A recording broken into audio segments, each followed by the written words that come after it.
Hello and welcome to Martin Maths. We're continuing the IGCSE playlist, doing an International GCSE Higher Paper 1, question 12. We've got to factorise 2x squared minus 7x plus 6.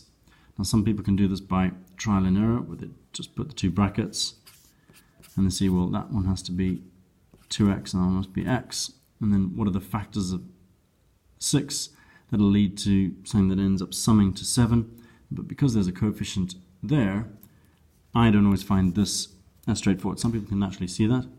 I'll do the method I was taught at school, which is to take the first term, 2x squared, split it into its factors, take that last term.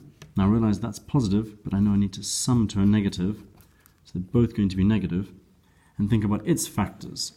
But remember, I'm going to have to cross multiply because that's going to be the first bracket and that's the second bracket. So it's the term in that bracket that multiplies that one when you do your FOIL.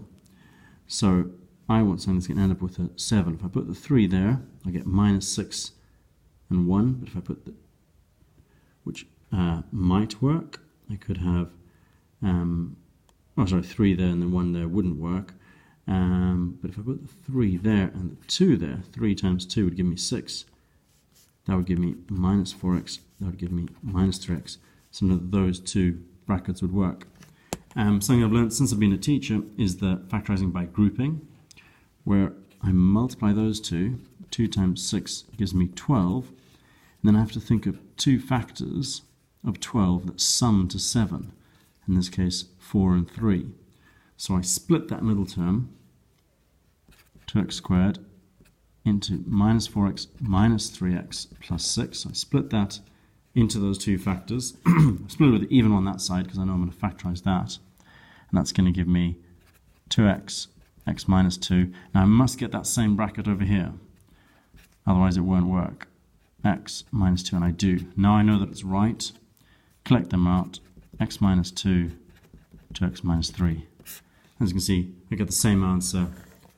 2x minus 3, x minus 2, whichever method you choose. I learned this one at school, but I think this one is more preferred now. Right, next one. 4m plus 9 over 3 equal to 7 minus 2m. Got to show all our algebra clearly. Firstly, multiply both sides by 3. 4m plus 9 equals 21 minus 6m. Then collect the like terms. Get 10m this side equal to 21 minus 9. 21 minus 10 is 11. This one is 12. So m is going to equal 12 over 10 or 6 over 5.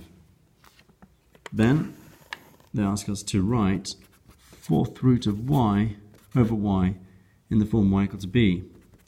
Now the 4th root of y is y to the quarter, and y in the denominator is minus 1 in the numerator. Adding those two together, minus 3/4. So there we go. That's factorizing, solving, and indices. That's Martin Maths. Please like, subscribe, and share. And continue watching this International GCSE series.